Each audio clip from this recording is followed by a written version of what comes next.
Welcome to A Year of War and Peace. I'm your host, Brian E. Denton. A Year of War and Peace is a daily, year-long, chapter-by-chapter reading of and meditation on Leo Tolstoy's epic novel, War and Peace.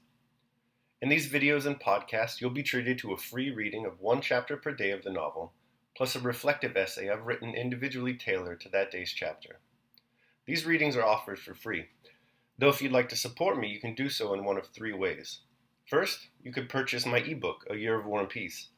It features the entire novel, plus all of my reflective essays, and it's only $2.99 on Amazon.com. You could also become a patron at patreon.com/Brian E. Denton. If you sign up there, you'll receive a sonnet once a month, plus a link to an ebook of my collected sonnets. Finally, if you like, you can make a one-time donation to my PayPal account. The email there is brianedenton@gmail.com. You can also use that email to contact me. I'd be happy to hear from you. Your support is greatly appreciated. Today's reading and reflection is from chapter 331. Chapter 331. It was a long time before Pierre could fall asleep that night. He paced up and down his room, now turning his thoughts on a difficult problem and frowning, now suddenly shrugging his shoulders and wincing, and now smiling happily. He was thinking of Prince Andrew, of Natasha, and of their love, at one moment jealous of her past, then reproaching himself for that feeling. It was already 6 a.m, and he still paced up and down the room. Well, what's to be done if it can't be avoided? What's to be done? Evidently it has to be so, said he to himself, and hastily undressing, he got into bed, happy and agitated, but free from hesitation and indecision. Strange and impossible as such happiness seems, I must do everything that she and I may be man and wife, he told himself. A few days previously, Pierre had decided to go to Petersburg on the Friday. When he awoke on the Thursday, Savelich came to ask him about packing for the journey. What, to Petersburg? What is Petersburg? Who is there in Petersburg? He asked involuntarily, though only to himself. Ah, yes. Long ago before this happened, I did for some reason mean to go to Petersburg, he reflected. Why? But perhaps I shall go. What a good fellow he is, and how attentive, and how he remembers everything, he thought, looking at Savelich's old face. And what a pleasant smile he has. Well, Savelich, do you still not wish to accept your freedom? Pierre asked him. What's the good of freedom to me, your excellency? We lived under the late count, the kingdom of heaven be his. And we have lived under you too, without ever being wronged. And your children? The children will live just the same. With such masters one can live. But what about my heirs? Said Pierre. Supposing I suddenly marry, it might happen, he added with an involuntary smile. If I may take the liberty, your excellency, it would be a good thing. How easy he thinks of it, thought Pierre. He doesn't know how terrible it is and how dangerous, too soon or too late. It is terrible. So, what are your orders? Are we starting tomorrow? Asked Savelich. No, I'll put it off for a bit. I'll tell you later. You must forgive the trouble I have put you to, said Pierre. And seeing Savelich smile, he thought, but how strange it is that he should not know that now there is no Petersburg for me, and that must be settled first of all. But probably he knows it well enough and is only pretending. Shall I have a talk with him and see what he thinks? Pierre reflected. Nah, another time. At breakfast, Pierre told the princess, his cousin, that he had been to see Princess Mary the day before, and had there met, whom do you think? Natasha Rostova. The princess seemed to see nothing more extraordinary in that than if he had seen Anna Semyonovna. Do you know her? Asked Pierre. I've seen the princess, she replied. I heard that they were arranging a match for her with the young Rostov. It would be a very good thing for the Rostovs. They are truly, utterly ruined. No, I mean, do you know Natasha Rostova? I heard about that affair of hers at the time. It was a great pity. No, she doesn't understand or is pretending, thought Pierre. Better not say anything to her either. The princess, too, had prepared provisions for Pierre's journey. How kind they all are, thought Pierre. What is surprising is that they should trouble about these things now when it can no longer be of any interest to them, and all for me. On the same day, the chief of police came to Pierre, inviting him to send a representative to the faceted palace to recover things that were to be returned to their owners that day. And this man too, thought Pierre, looking into the face of the chief of police. What a fine, good-looking officer, and how kind. Fancy bothering about such trifles now. And they actually say he is not honest and takes bribes. What nonsense. Besides, why shouldn't he take bribes? That's the way he was brought up, and everybody does it. But what a kind, pleasant face, and how he smiles when he looks at me. Pierre went to Princess Mary's for dinner. As he drove through the streets past the houses that had been burned down, he was surprised by the beauty of those ruins. The picturesqueness of the chimney stacks and tumble-down walls of the burned-out quarters of the town, stretching out and concealing one another, reminded him of the Rhine and the Colosseum. The cabmen he met and their passengers, the carpenters cutting the timber for the new houses with axes, the woman hawkers and the shopkeepers, all looked at him with cheerful, beaming eyes that seemed to say, "Ah, there he is. Let's see what will come of it." At the entrance to Princess Mary's house, Pierre felt doubtful whether he had really been there the night before and really seen Natasha and talked to her. Perhaps I imagined it. Perhaps I shall go in and find no one there. But he had hardly entered the room before he felt her presence with his whole being by the loss of his sense of freedom. She was in the same black dress with soft folds, and her hair was done the same way as the day before. Yet she was quite different. Had she been like this when he entered the day before, he could not for a moment have failed to recognize her. She was as he had known her almost as a child, and later as Prince Andrew's fiancée. A bright questioning light shone in her eyes, and on her face was a friendly and strangely roguish expression. Pierre dined with them, and would have spent the whole evening there, but Princess Mary was going to vespers, and Pierre left the house with her. Next day he came early, dined, stayed the whole evening. Though Princess Mary and Natasha were evidently glad to see their visitor, and though all Pierre's interest was now centered in that house, by the evening they had talked over everything, and the conversation passed from one trivial topic to another and repeatedly broke off. He stayed so long that Princess Mary and Natasha exchanged glances, evidently wondering when he would go. Pierre noticed this, but could not go. He felt uneasy and embarrassed, but sat on because he simply could not get up and take his leave. Princess Mary, foreseeing no end to this, rose first, and complaining of a headache, began to say good night. "So you are going to Petersburg tomorrow?" she asked. "No, I am not going," Pierre replied hastily, in a surprised tone, and as though offended. "No. To Petersburg? Tomorrow, but I won't say goodbye yet. I will call around in case you have any commissions for me," said he, standing before Princess Mary and turning red, but not taking his departure. Natasha gave him her hand and went out.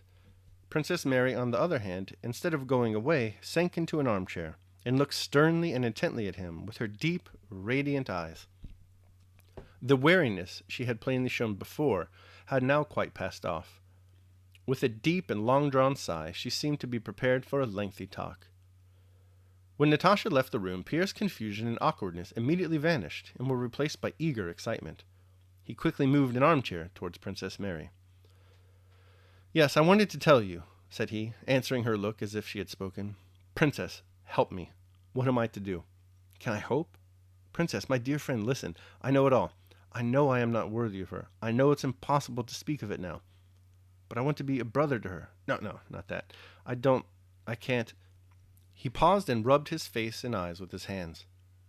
"Well," he went on, with an evident effort at self-control and coherence, "I don't know when I began to love her, but I have loved her, and her alone, all my life.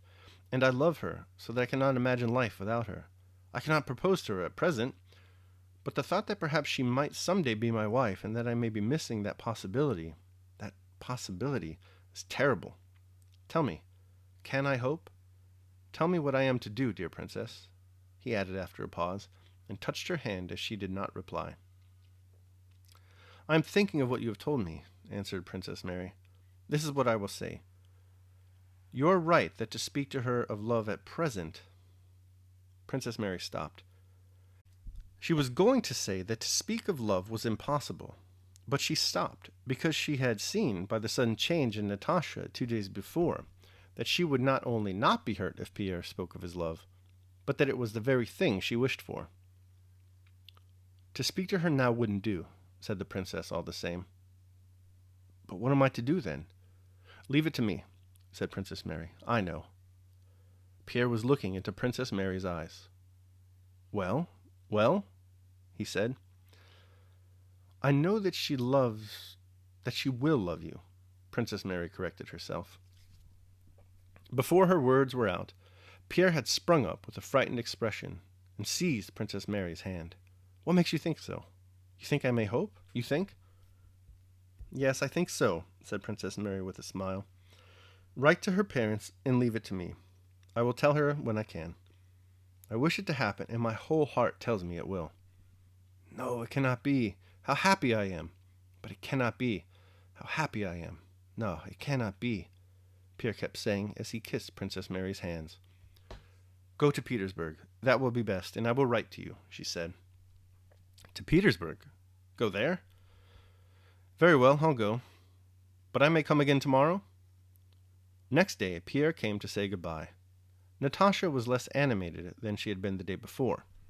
But that day, as he looked at her, Pierre sometimes felt as if he was vanishing, and that neither he nor she existed any longer, that nothing existed but happiness. Is it possible? No, it can't be, he told himself at every look, gesture, and word that filled his soul with joy. When on saying goodbye, he took her thin, slender hand, he could not help holding it a little longer in his own. Is it possible that this hand, that face, those eyes, all this treasure of feminine charm, so strange to me now, is it possible that it will one day be mine forever, as familiar to me as I am to myself? No, that's impossible. Goodbye, Count, she said aloud. I shall look forward very much to your return, she added in a whisper. And these simple words, her look and the expression on her face which accompanied them, formed for 2 months the subject of inexhaustible memories, interpretations, and happy meditations for Pierre. I shall look forward very much to your return. Yes, yes. How did she say it? Yes, I shall look forward very much to your return. Oh, how happy I am. What is happening to me? How happy I am, said Pierre to himself. All right, that concludes my reading of chapter 331. I will now proceed to my reflection on the same. A Year of War and Peace, day 331. Hope and Fear.